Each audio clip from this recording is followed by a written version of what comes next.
tapping in. Thank y'all for tuning in to Yocuzpodcast. We back with another banger. Y'all already know what it is, man. Make sure y'all pay attention to everything that's getting shown on the Yocuzpodcast show. Make sure y'all subscribe to this channel, drop a comment, and hit that like button. So we lit another run back. The best tag show hit on the Yocuzpodcast show right now. Make sure y'all pay attention, man. I have spent the past few years putting myself into situations that are usually very difficult and at the same time somewhat dangerous.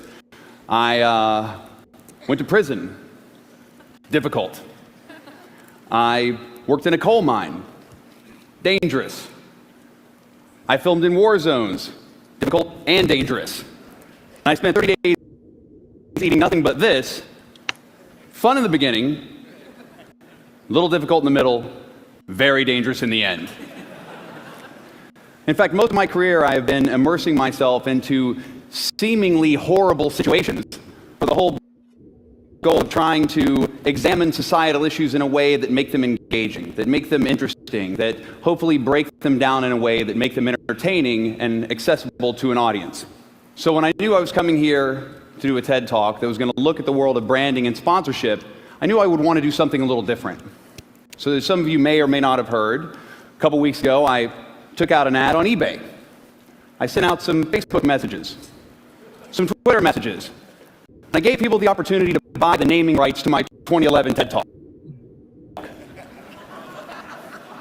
That's right, some lucky individual, corporation, for-profit or non-profit, was going to get the once-in-a-lifetime opportunity, because I'm sure Chris Anderson will never let it happen again, to buy the naming rights to the talk you're watching right now, that at the time didn't have a title, didn't really have a lot of content, and didn't really give much hint as to what the subject matter would actually be. So what you were getting was this. Your name here presents my TED Talk, that you have no idea what the subject is, and depending on the content, could ultimately blow up your face, especially if I make you or your company look stupid for doing it. But that being said, it's a very good media opportunity.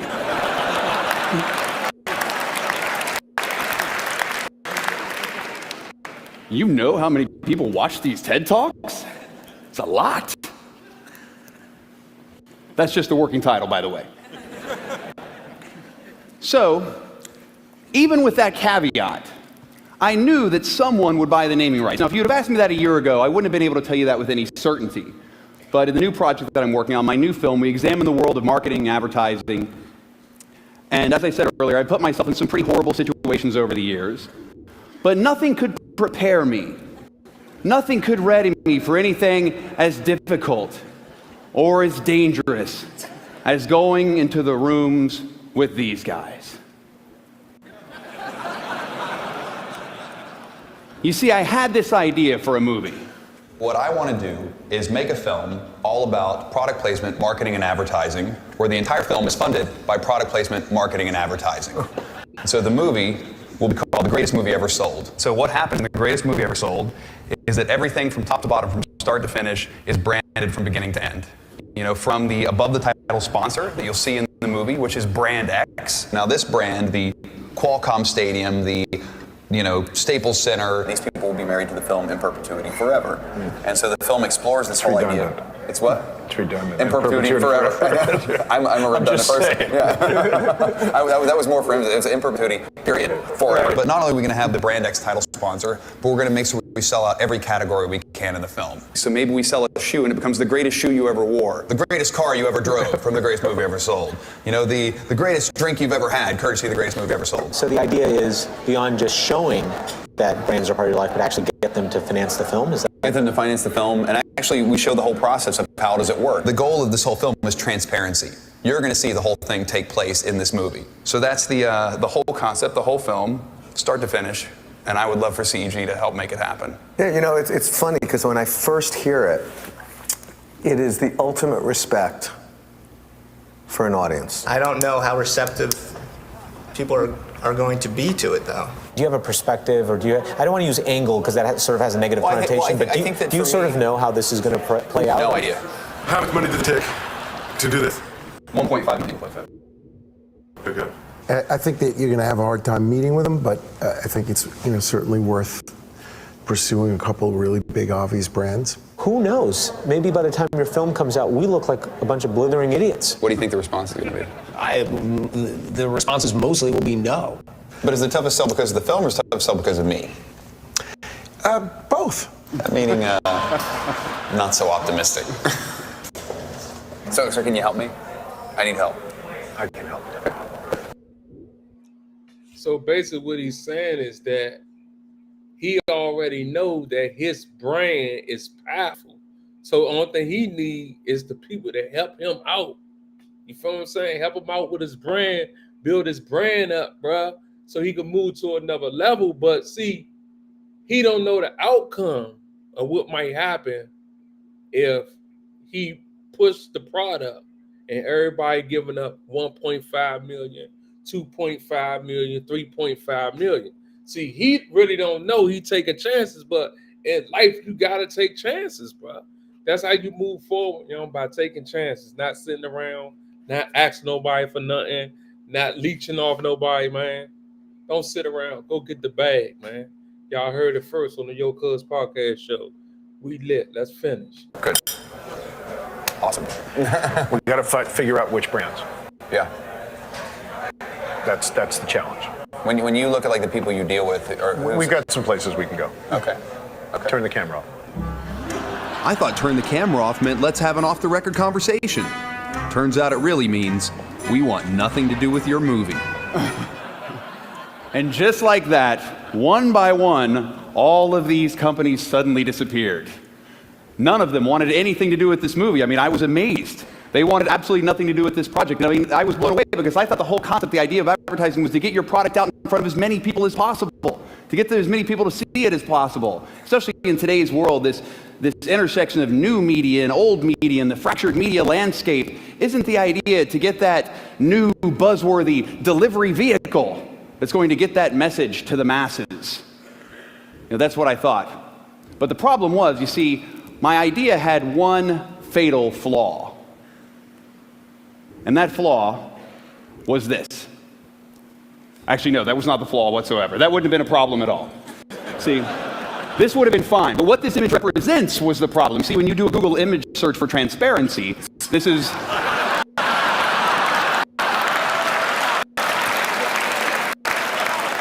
This is one of the first images that comes up. So, I like the way you roll, Sergey Brin. No. This was the problem. Transparency. Free from pretense or deceit. Easily detected or seen through. Readily understood. Characterized by visibility or accessibility of information, especially concerning business practices. That last line being probably the biggest problem. Right. You see, we hear a lot about transparency these days. Our politicians say it.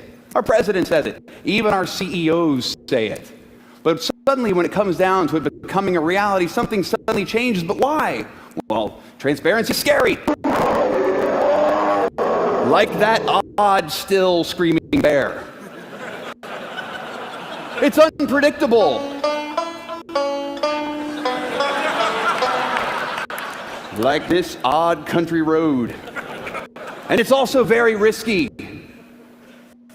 What else is risky? Eating an entire bowl of Cool Whip.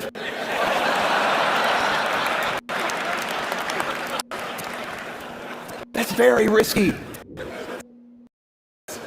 Now, when I started talking to companies, and telling them, we want to tell this story, and they said, no, we want you to tell a story. We want you to tell a story, but we just want to tell our story. See, when I was a kid, and my father would catch me in some sort of a lie, and there he is, giving me the look he often gave me, he would say, son, there's 3 sides to every story. There's your story, there's my story, and there's the real story. Now, hold on, man. That man says 3 sides to every story. Your story, the other person's story, and the real story. But that do make sense. So it's 3 sides to a story, not 2, but 3 sides to a story. Okay. All right. Let's get it. See, with this film, we wanted to tell the real story, but with only one company, one agency willing to help me, and that's only because I knew John Bond and Richard Grisham for years, I realized that I would have to go on my own. I'd have to cut out the middleman and go to the companies myself. Myself, with all of my team. So what you suddenly started to realize, what I started to realize, that we started having conversations with these companies, the idea of understanding your brand is a universal problem. I have friends who make great big giant Hollywood films, and I have friends who make little independent films like I make. And the friends of mine who make big giant Hollywood movies say that the reason their films are so successful is because of the brand partners that they have. And then my friends who make small independent films say, well, how are we supposed to compete with these big giant Hollywood movies? And the movie is called The Greatest Movie Ever Sold. And so now how specifically will we see Ban in the film? It's anytime I'm getting ready to go, anytime I open up my medicine cabinet, you will see Ban deodorant. Well, anytime I do an interview with someone, I could say, are you fresh enough for this interview? Are you ready? You look a little nervous. I want to help you calm down, so maybe you should put some on for the interview. So we'll offer, one of these fabulous scents, whether it's a Floral Fusion or a Paradise Winds, they'll have their chance. We will have them geared for both male or female, solid roll-on or stick, whatever it may be. That's the 2-cent tour. So now I can answer any of your questions and give you the 5-cent tour. We are a smaller brand, much like you talked about being a smaller movie. Yeah. We're very much a challenger brand, so we don't have the budgets that other brands have. Right. So doing things like this, remind people about Ban is kind of why we're interested in it. What are the words that you would use to describe Ban? Ban is blank. That's a great question.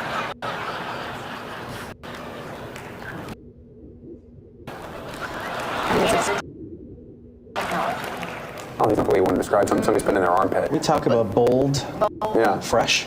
Okay. I think fresh is a great word that really spins this category into the positive versus the fights odor and witness. Right. It's keeps you fresh. Fresh How do all we day. keep you fresher longer, better freshness, more freshness, 3 times fresher, things like that are more of that positive benefit. And that's a multi-million-dollar corporation. What about me? What about a regular guy? I need to go talk to the man on the street. The people who are like me, the regular Joes, they need to tell me about my brand.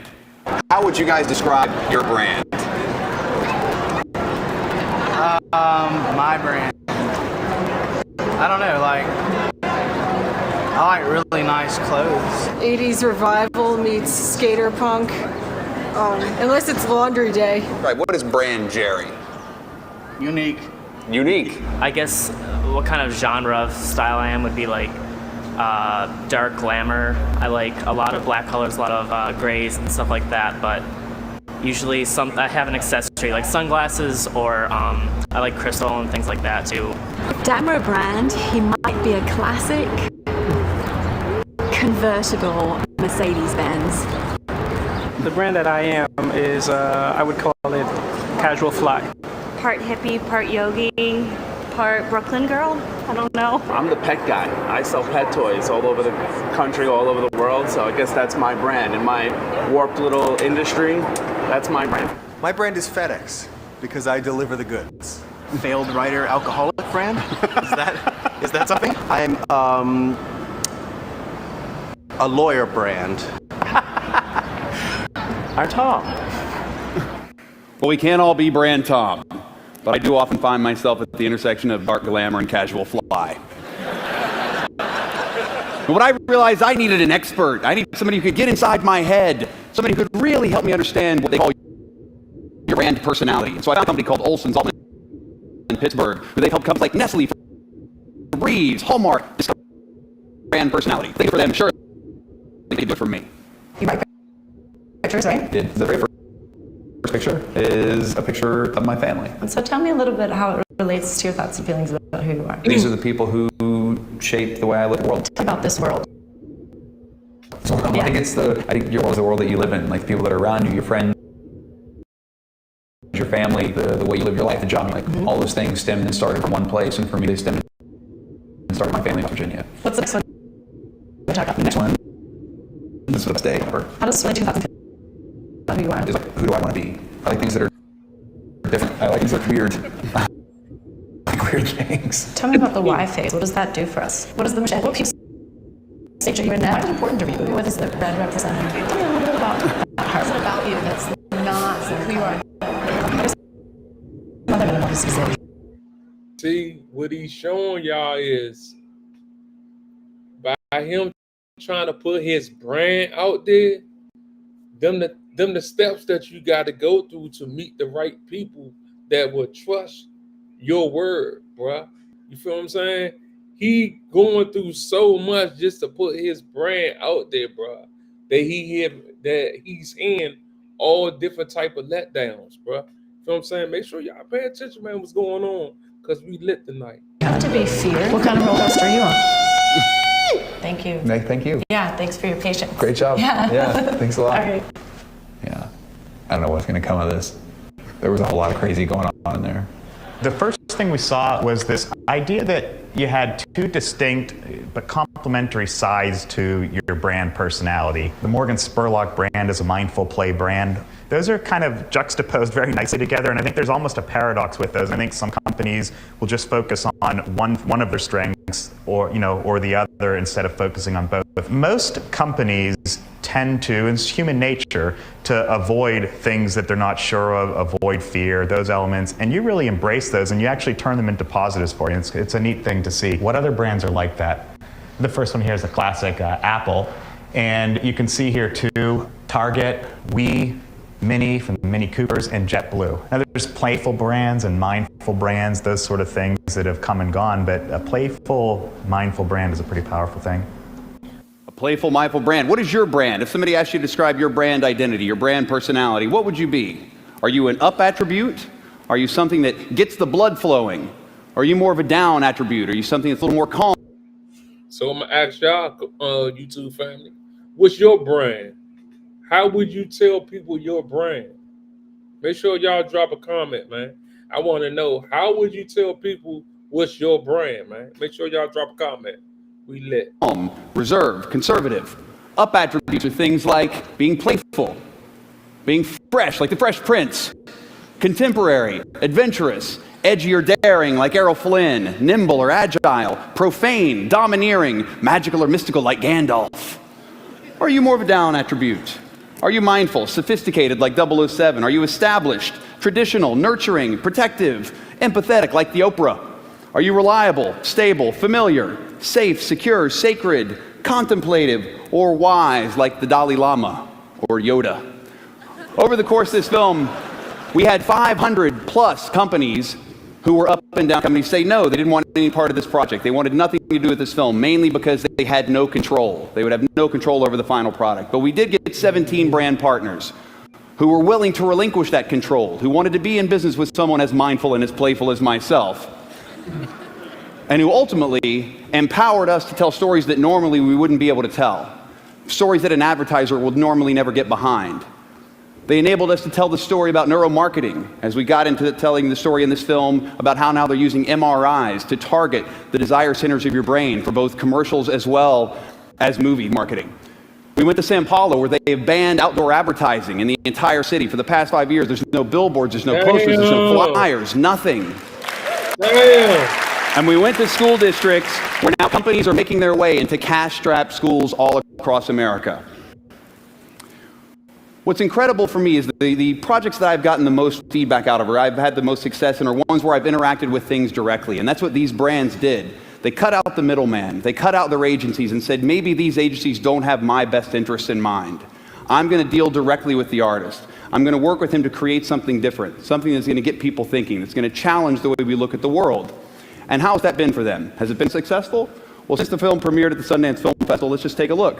According to Burrell's, the movie premiered in January, and since then, and this isn't even the whole thing, we've had more than 900 million media impressions for this film. That's literally covering just like a 2.5-week period. That's only online, no print, no TV. The film hasn't even been distributed yet. It's not even online. It's not even streaming. It's not even been out into other foreign countries yet. So ultimately, this film has already started to gain a lot of momentum, and not bad for a project that almost every ad agency we talk to advised their clients not to take part. What I always believe is that if you take chances, if you take risks, then in those risks will come opportunity. I believe that when you push people away from that, you're pushing them more towards failure. I believe that when you train your employees to be risk averse, then you're preparing your whole company to be reward challenged. I feel like that what has to happen moving forward is we need to encourage people to take risks, We need to encourage people to not be afraid of opportunities that may scare them. Ultimately, moving forward, I think we have to embrace fear. We've got to put that bear in a cage.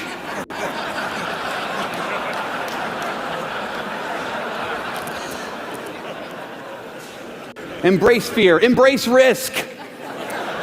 One big spoonful at a time, we have to embrace risk. And ultimately, we have to embrace transparency. Today, more than ever, a little honesty is going to go a long way. And that being said, through honesty and transparency, my entire talk, Embrace Transparency, has been brought to you by my good friends at EMC, who for $7,100 bought the naming rights on eBay.